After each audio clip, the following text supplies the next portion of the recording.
Good morning guys! Welcome to 5th generation Hobby Shop. Quick review lang tayo ng unit. Quick review and unboxing. Meron tayo ditong Umarex T4A Tactical Revolver TR50 Gen 2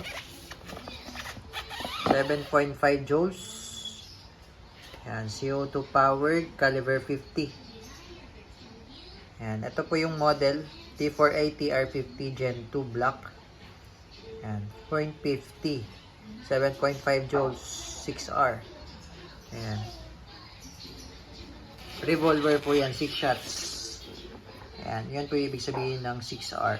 Ayan, Gen 2. So ito po ay caliber 50. Ayan, buksan na natin. So quick review lang tayo guys. Shoutout po pala natin si Sir Guillermo. Okay. So, ito yung itsura niyan. Ayan, revolver. Ayan yung ano niya, quick pursing niya. Ito naman yung pressure indicator. Ayan, naka fiber optic sight na ang Gen 2. Ang Gen 1 po hindi pa. Ayan. Ito yung magazine niya. Revolver. Rotary. Ayan. Umarex. So, meron siya ditong rail for red dot. Then, rail for flashlight. So, napopormahan yan. Meron tayong mga previous video nito. Nilagyan natin ng red dot tsaka flashlight. So, si TR50 ay may mga iba't ibang klase po ng bala. Caliber 50 yan. So makikita nyo po yung barrel niya. Oh. Ang laki. No? Laki ng butas. So si si TR50 ay may iba't ibang klase po ng bala. Usually ang ginagamit is rubber ball. Yan. Ito po ay caliber 50 rubber ball. Meron din po tayong caliber 50 na solid ball. Solid ball. Plastic siya na matigas. Solid ball. Yan, para siyang paper ball pero hindi po siya paper ball. Solid lang siya na plastic. And then meron tayo ditong tawag dito ay Devastator. Caliber 50 din. Yung pinakagitna niya, ito, aluminum ball yan. Tapos nakabalot siya ng polymer o plastic with meron siyang groove or yung parang tinatawag nating riffling. Then ito naman po ang tawag po dito ay Dis 50. Caliber 50 din siya na parang aluminum ball din yung nasa gitna tapos plastic din yung nakabalot sa kanya. Pero wala siyang riffling. Yan, ganyan lang ang design niya. Yan, caliber 50 din siya. So, lahat po yung nabanggit ay caliber 50. Rubber ball, solid ball, Dis 50, and Devastator caliber 50. So, po pwede rin dito yung paper ball. Nga lang, wala na tayong stock. So, pwede rin dito yung steel ball. Steel ball naman caliber 50. Ayan. Kaso wala tayong stock nung dalawa. So, balik tayo dito sa unit. Yan. So, nga pala, shoutout kay Sir Nico. So, isa sa mga subscriber natin. So, nag-chat siya sa amin kung kaya bang bumasag ang TR50 using the rubber ball. Kung itetest natin siya sa bote. So, meron tayo ditong bote ng San Mig Pale Pilsin. Yan, grande. So, susubukan natin siya dito using the rubber ball. Now, take note. Upon request ni sir, ang gagamitin lang daw is rubber ball. So, ito po, rubber po yan. Hard rubber po ito. No? Ito ay reusable. As long as hindi nababasag, pwede siyang gamitin ulit. No, lilinisan nyo lang, then pwede na siyang gamitin. Pero ito, hindi siya pwedeng mabasag na to eh. Tapos ito, pwede ring mabasag na rin, maghiwalay kasi yan, yung solid, yung aluminum ball, yung plastic, mababasag. So itong aluminum ball kasi, hindi to caliber 50. So itong kabuuan ng caliber 50. So itong aluminum ball, hindi mo na magagamit. So ito, disposable tong tatlo. Ito, reusable. As long as hindi siya basag na basag. Yan. So ito yung susubukan natin ngayon. Side review lang natin upon request ni sir. Kung kaya bang basagin yung isang bote ng Sunmig pale pilsin ang gamit natin, ang susubukan natin. Yan. Okay? So, explain ko lang further yung function nito ng TR50. Okay? Shout out natin si Sir Guillermo. Yan. So, lalagyan natin siya ngayon ng CO2. So, ito pala ang kanyang CO2. So, same lang naman siya sa mga usual air gun. Ito ay 12G. Ang gamit kasi usually ng mga imported air guns ay CO2 na. Ganitong CO2. So, meron tayo ditong may brand. Ito naman, ang gamit natin ay Pop Dino made in Taiwan. Yan, 12G. So, wala siyang thread. Meron kasing CO2 na may thread. So, ang gagamitin natin, yung walang thread. At yung walang thread ang compatible dito. 12G lang. So, ito, good for, sabihin na natin sa TR50, 30 to 40 shots bago siya maubos. 30 to 40 shots. Ito. Yan. Okay, ang nagustuhan ko lang dito sa TR50, no? Mukha siyang laruan tingnan. Pero ang nagustuhan ko dito, unang-una, 7.5 joules siya. Okay, 7.5. Yung sa mga Glock 17 natin, Glock 19 na airgun, Umarex din yun ay nasa 3 joules lamang. Yung mga 177 po natin. So, ito, 7.5. So, dinoble niya ang power. Pangalawa, itong quick pursing niya o yung quick tear. Ito kasi, in a split of second,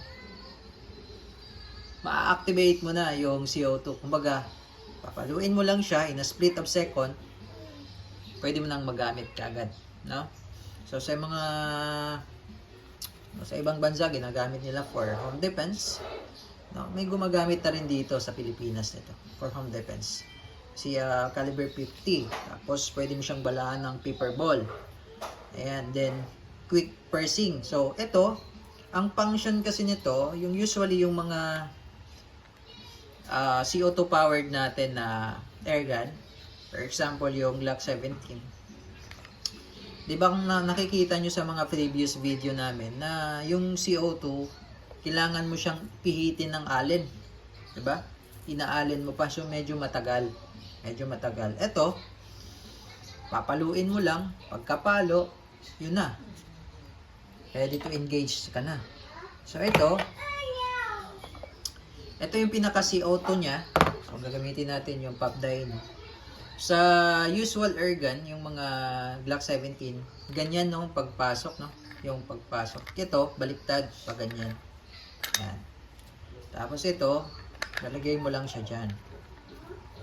Higpitan. Ngayon, take note, hanggat hindi mo to inactivate, hanggat hindi mo pinalo yan, no, inigpitan mo lang, no? Ang paghigpit niyan, clockwise, hanggat di mo na maiikot, okay na yan, maigpit na yan.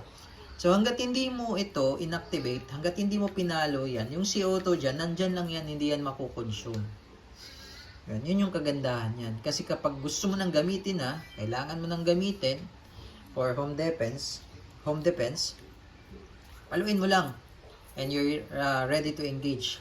Yan, ganun na siya kabilis. So, tingnan natin. Yan. Wala pang butas yung CO2. Kumbaga hindi pa siya activated kasi hindi ko naman pinalo yung quick tear, yung quick pursing cap. Yun yung kagandahan sa TR50. So naka-ready lang siya. Naka-ready lang siya dyan. Kung gusto mo nang gamitin, isang palo lang, yun na. Tapos makikita mo dito, ito naman yung pressure indicator. Ito. So napapansin nyo po sa ngayon, nakalubog yan.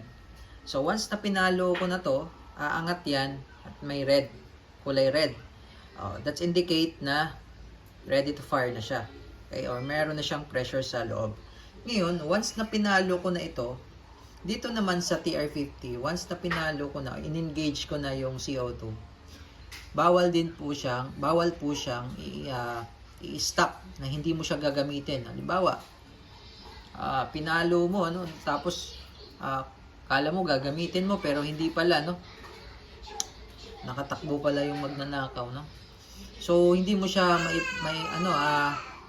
pinalo mo siya tapos butas na yung CO2, kailangan mo siyang iputok. Kailangan mo siyang iputok. Bawal kasi siyang i-stop. Bawal siyang patagalin dito sa loob ng unit nang nakabukas na yung CO2 o may butas na. Kailangan mo siyang iputok. So ito, kailangan mo siyang iputok ng up to 30 to 36 shots bago mo siya i-release. So pag release lang naman, iti-twist mo lang to counterclockwise, one time lang. I-twist mo lang tapos mari-release na dito yung existing na CO2. Pero pag bago yung CO2, bawal po siyang i-release kasi malakas masyado yung pressure. Okay? So ngayon, ito yung magazine niya. Ang gagamitin natin for testing is the rubber ball. Ayan, rubber ball. So makikita nyo po yung pinaka-gear. Ito yung gear. Metal yan aluminum metal. Ayan yung harapan. Ngayon, dito tayo maglo-load sa likod. Ayan, sa likod.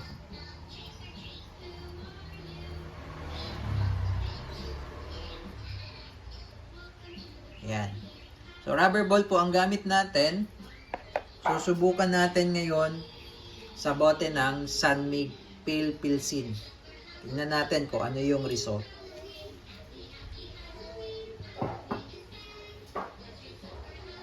Wait, di ko pala naipakita kung paano ang paglo-load. Paglo-load naman, ito lang, harap. Pasok mo lang yan siya dyan. Lock.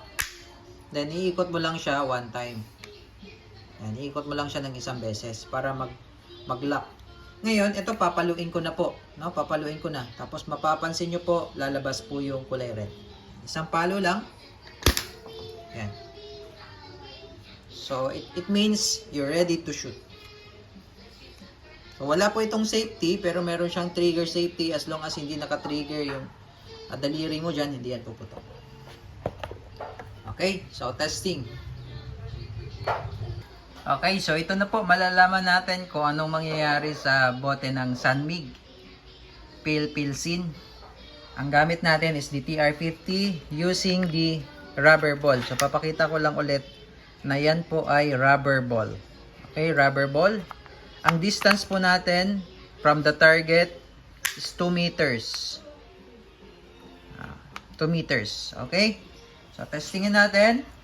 TR50, 7.5 joules. Firing. Bumanda lang sa akin yung bala. Bumanda lang sa akin. Hindi siya nabasag. Firing. So, hindi niya kayang basagin yung Pale Pilsin using the rubber ball. Tingnan natin yung bala kung anong nangyari. So, buo pa rin yung rubber ball. Ayan. So, nakadalawang putok na tayo. Hindi siya nabasag. Subukan natin sa pangatlong putok. Last one. And then magsiswitch tayo sa Devastator. Okay, last one. Medyo masakit pag bumanda yung yung bala.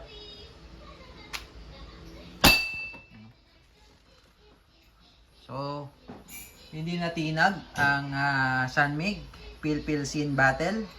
Tingnan lang natin yung bote kung anong nangyari. Baka may crack or something. So, wala. Wala talaga kahit maliit na crack, wala. So, dahil nga sa tingin ko, rubber siya. Ayan. So, magsiswitch tayo ng Devastator. Papalitan natin siya ng bala instead of rubber ball. papalitan natin siya ng Devastator, yung pinakita ko sa inyo lately. Yung meron siyang aluminum ball sa gitna. Okay, so ito po yung Devastator, caliber 50. So sa paglo-load naman nito,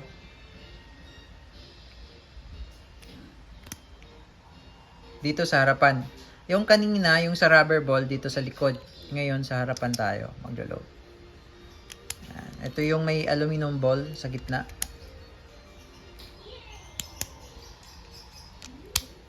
Yan.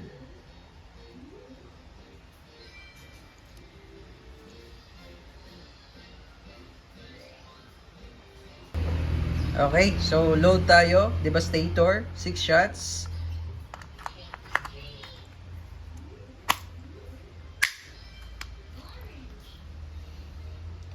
Okay, so yung kanina, yung rubber ball, hindi siya nabasag. Hindi nabasag yung bote ng Sunmig. Ngayon, susubukan natin sa Devastator. Same yung distance, pero magkaiba yung bala. Okay, firing.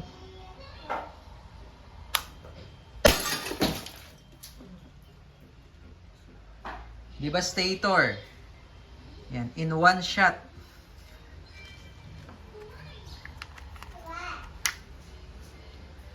In one shot. Devastator yung gamit natin. Amazing. Lapitan natin. Wow.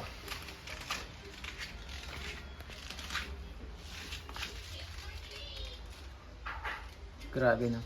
So yung nagpabasag siguro sa kanya, aray, etong aluminum ball. Ayan o. Ayan. Ito yung nasa gitna. Maliit yan.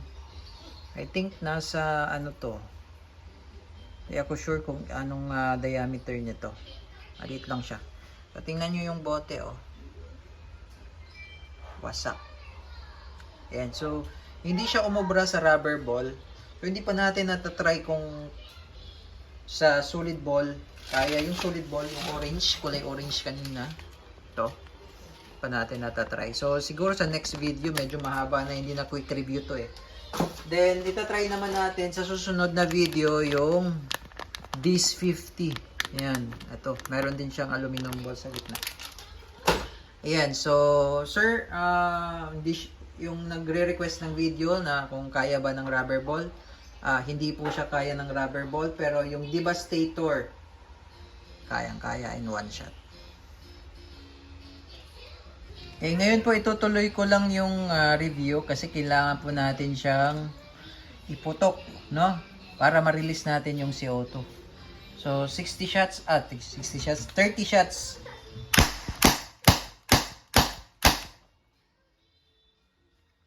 Okay, first mag. Second mag.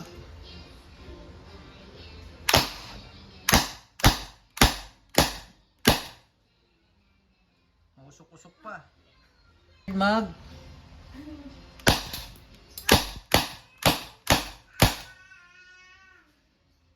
Oh, laki ng butas. Oh, caliber 50 ba naman? Okay, pang port mag.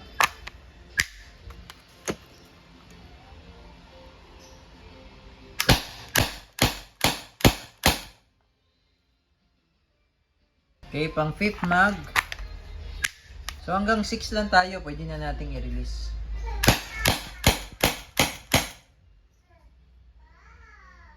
Grabe. Grabe. Okay, pang last round. Pang 6 na to. Medyo hihina na to eh.